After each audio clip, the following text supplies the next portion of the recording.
ચાલો વિદ્યાર્થી મિત્રો, ધોરણ 11 વિષય ગુજરાતી, ગદ્ય 8 બુરાઈના દ્વાર પરથી.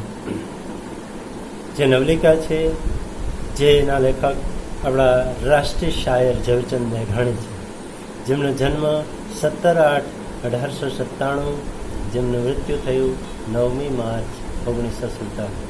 અને ઝવેરચંદ મેઘાણીને કોણ ન ઓળખે, કારણ કે પહાડનું બાળક તરીકે ઓળખાતા, સૌરાષ્ટ્રના ગામડે ગામડે અને ડુંગરે ડુંગરે રખડીને જેને લોકવાર્તાઓ અને લોકગીતોનું સંપાદન કર્યું છે, જેને એક હરતી ફરતી યુનિવર્સિટી કહેવામાં આવે છે, એવા ઝવેરચંદ કાળીદાસ મેઘાણીનો પરિચય જોઈએ તો કવિ છે, નવલકથાકાર, વાર્તાકાર છે, લોક સાહિત્યના સંશોધક, સંપાદક, વિવેચક, અનુવાદક એવા ઝવેરચંદ કાળીદાસ મેઘાણી સુરેન્દ્રનગર જિલ્લાના ચોટીલા ગામમાં જન્મ્યા હતા.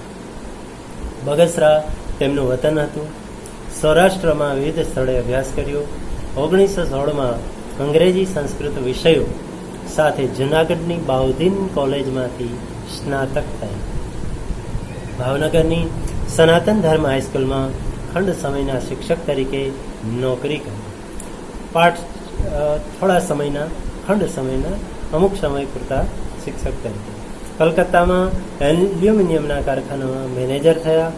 પોતાના બાળપણના અને સૌરાષ્ટ્રના અનુભવને આધારે તેમણે ચોરાનો પોકાર લેખ લખ્યો. અમૃતલાલ શેઠના સૌરાષ્ટ્ર દૈનિકમાં પત્રકાર થયા અને રાણપુરમાં વસ્યું. મેઘાણીને તેમનું પ્રિય કામ મળ્યું. અનેક વિસ્તારમાં ફરી વળીને દુહાગીરો, કથાકારો, વૃદ્ધજનો, સ્ત્રી પુરુષો પાસેથી લોકગીતો અને લોકકથાઓ નોંધીને તેનું સંશોધન, સંપાદન, લેખન શરૂ કર્યું. અને એટલે જ એ સંશોધન સંપાદનમાં એક હરતી યુનિવર્સિટી જેટલું કામ એમણે કર્યું છે. એક યુનિવર્સિટી ન કરી શકે એટલું કામ આ મેઘાણીએ કર્યું છે. તો એ મેઘાણી કે જેના પુસ્તકો જોઈએ તો સૌરાષ્ટ્રની રસધાર, સોરઠી ભારવટિયા, સોરઠી દાદાજીની વાતો, એવા લોકવાર્તાના સંપાદન, કંકાવટી, રઢિયાળી રાત, ચુંદડી, હાલરડા, ઋતુગીતો એવા લોકગીતોના સંપાદનોમાં મેઘાણીની સૂઝ અને પરખ દેખાય છે. મેઘાણીના ભગીરથ કાર્યને કારણે સ્મૃતિને આધારે જળવાતો લોક સાહિત્યનો સમૃદ્ધ વારસો એ આપણને પ્રાપ્ત થયો છે. સૌરાષ્ટ્રના ખંડેરોમાં લોક સાહિત્યનું સમાલોચન, ધરતીનું ધાવણ જેવા ગ્રંથોમાં લોક સાહિત્યની મીમાંસા કરી તેની વિલક્ષણતાનો પરિચય, તેની લાક્ષણિકતાઓનો પરિચય કરાયો છે. ગાંધીયુગ અને સ્વતંત્રતા સંગ્રામને ઝીલતા યુગવંદના, સિંધુડો જેવા કાવ્ય સંગ્રહ તેમણે લખ્યા છે. યુગવંદના, સિંધુડો જેવા કાવ્યો વાંચવા જેવા પણ છે. રાષ્ટ્રપ્રેમ, દીન દુઃખી પ્રત્યે હમદર્દી વ્યક્ત કરતા ગીતો, કાવ્યો તેમણે આપ્યા છે. બુરાઈના દ્વાર પરથી નવલિકામાં ઝવેરચંદ મેઘાણીએ જમકુનું જન્મનું સુમેળ ભરેલું સ્નેહાળ દાંપત્ય જીવન તો આલેખ્યું છે જ. બુરાઈના દ્વાર, બુરાઈ એટલે દુષ્ટતા, ખરાબી, ખરાબીના દરવાજા પરથી એ નવલિકાનું નામ છે, શીર્ષક છે.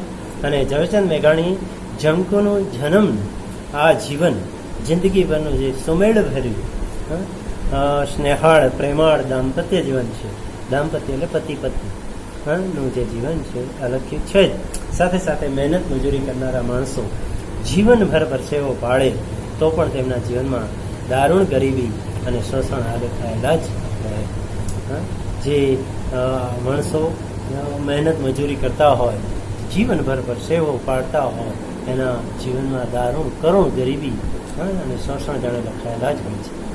તેવો સૂર આલેખી આપ્યું છે. સામે પક્ષે લેખકે કેટલાક અમીર માણસોના સંકુચિત, શોષણખોર, મન સ્વાર્થી અને સંવેદનહીન દર્શાવીને અહીં સરસ અભિવ્યક્તિ સાધી છે. તો સામે પક્ષે કેટલાક અમીર માણસો છે, પૈસાદાર માણસો છે, એના સંકુચિત જે સાંકડા મન છે, શોષણખોર વૃત્તિ છે, અને સ્વાર્થી અને સંવેદનહીન લાગણી વગરના દર્શાવી અને અભિવ્યક્તિ રજૂઆત સરસ કરી છે.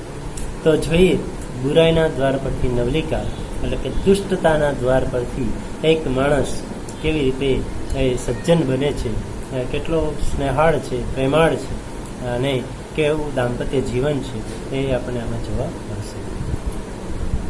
જમકુ અને જમન ચીબડા વેચવા બેઠા હતા. અહીંયા જમકુ અને જમન એ બે પતિ પત્ની છે અને ચીબડા વેચવાનો વ્યવસાય કરે છે. ચીબડા વેચવા બેઠા. શાકપીટની અંદર હાટલું ભાડે રાખવાની 2 દાડા સારું સી જરૂર, એટલે શેરીમાં રસ્તા ઉપર પછેડી પાથરી અને ચીબડા મૂક્યા હતા. હવે શાકપીઠની એટલે શાક માર્કેટની અંદર, હાટલું એટલે દુકાન. શાક માર્કેટની અંદર ઘણી બધી દુકાનો, એ દુકાનો ભાડે રાખવાની. જે શાકભાજી વેચનારા વેપારીઓ છે એ ભાડે રાખતા હોય છે દુકાન, તો એ ભાડે રાખવાની 2 દાડા સારું શું જરૂર એમ, 2 દિવસ શું કામ, 2 દિવસ હાટું ભાડે રાખ્યું. એટલે શેરીમાં જ એ પછેડી એટલે ખેસ ખભે રાખવાનું જે વસ્ત્ર હોય એ પછેડી પાથરી અને એના પર ચીબડા મૂક્યા હતા વેચવા. પણ 2 ના 4 દિવસ થઈ ગયા હતા. જુવાન જોડેલું પણ 2 દિવસ વેચવાના એને બદલે 4 દિવસ થઈ ગયા.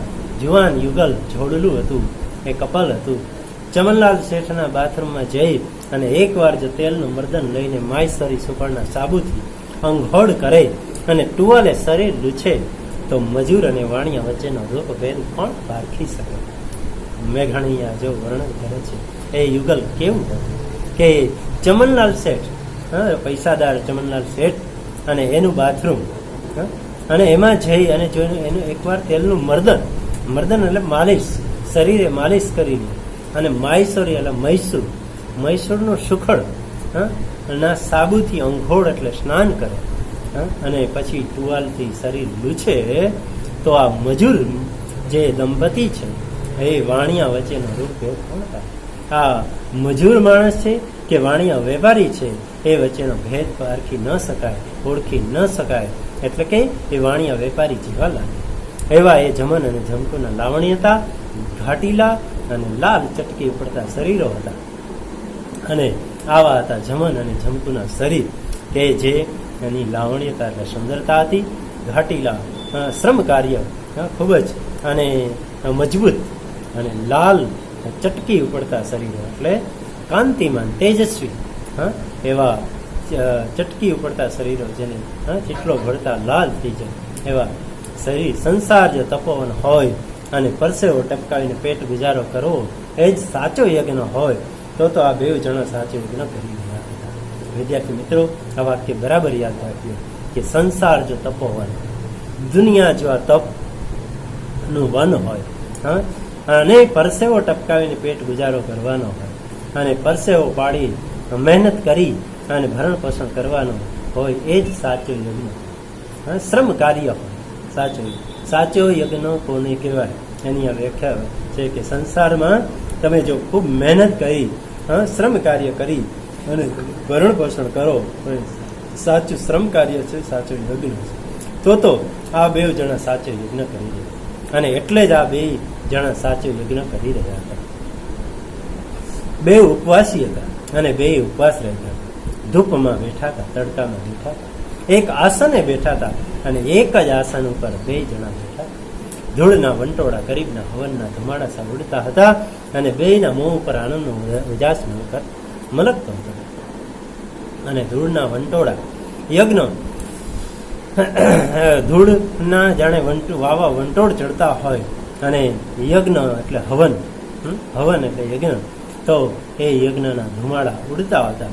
આ 2ના મોં ઉપર આનંદનો ઉજાસ મલકતો અને 2ના મુખ ઉપર ખુશીની લહેર, આનંદનો ઉજાસ મલકાતો હતો, પ્રકાશતો હતો. હવે 2 ફાંટ મતીરા રહ્યા છે, જટ નીકળી જાય તો ભાગી. હવે 2 ફાંટમાં આવે ચીબડા, મતીરા એટલે ચીબડા, રિયા એટલે રહ્યા છે. 2 ફાંટ હવે ચીબડા રહ્યા છે, જટ વેચાઈ જાય તો ભાગી. હા, હવે રોટલા પણ 1 ટકના જ બાકી છે. 2 દીના ઘડી લાવી હતી, તેને સાટે 4 દી ગદરી ગયા. માતાજી સે પૂરી ખરું. અને ત્યારે જમકુ એ જમનની પત્ની કહે છે કે હા, હવે રોટલા પણ 1 ટકના 1 વખતના જ બાકી રહ્યા છે. 2 દીના ઘડી લાવી હતી, 2 દિવસના રોટલા ઘડી લાવી હતી, તેને સાટે 4 દી ગદરી ગયા. તેને માટે અહીંયા તો 4 દિવસ પૂરા થઈ ગયા. ગદરી જવું એટલે પૂરું થઈ ગયું, તો પૂરા થઈ ગયા. માતાજીએ શે પૂરી કરી, એટલે માતાજીએ જાણે મદદ કરી, શે પૂરી એટલે મદદ કરી. હા, મદદ કરી ખરું ને એમ પૂછે છે. પણ હવે રોટલા કાંક સુકાણા હો, ભેળું કાંઈક શાક અથાણું ન મળે ખરું ને, એટલે પાણીને ઘૂંટડે. પણ હવે રોટલા કાંક એટલે કાંઈક સુકાઈ ગયા છે.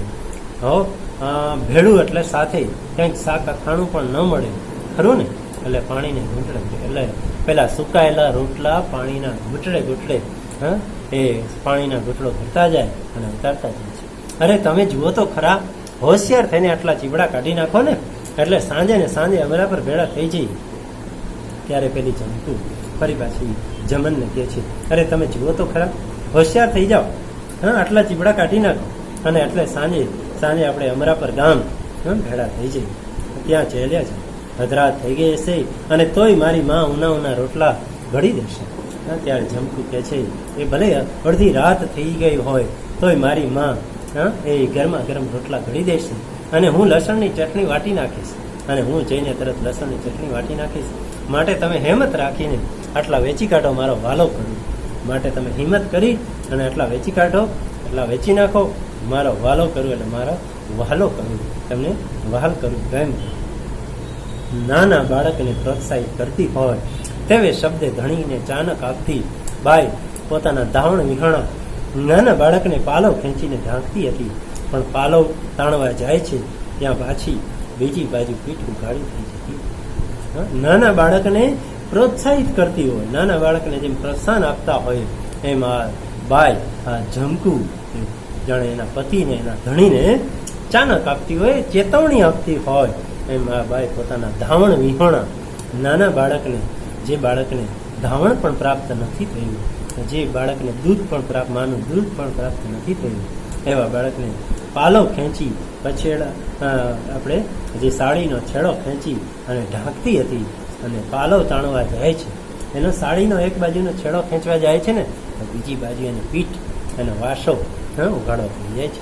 છોકરો છાતીમાં માથું માર કરતો અને છોકરો પણ છાતીમાં માથું માર કરતો હતો, કારણ કે 2 દિવસના રોટલા આ 4 દિવસ સુધી એમણે જે પતિ પત્ની ચલાવ્યા છે, ભૂખ્યા છે.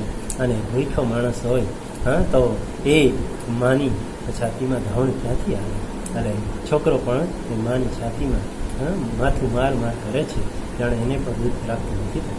પણ ઘરાક આવે છે ક્યાં? ત્યારે જમન કહે છે કે પણ ઘરાક આવે છે જ ક્યાં? અરે આવે શું નહીં, તમે મોઢામાંથી કાંક બોલો તો હમણાં આવે. અને ત્યારે ફરી પાછી એ જમકુ જમનને સમજાવે છે, અરે શું ન આવે, અરે તમે મોઢામાંથી કાંક બોલો તો હમણાં આવે. મોરલીને માથે નાગ આવે ને એમ આવે, અને મોરલીને માથે નાગ આવે એમ આવે. જેમ મદારી છે એ મુરલી વગાડે અને મોર નાચવા માંડે, મોર એ દોડતો આવે, એમ ઘરાક પણ આપણે ત્યાં આવે. પણ તમે કંઈક બોલો તો ને, મુરલી જેવું બોલો તો ને. આવું એ જમન ને જમકુ સમજાવે છે.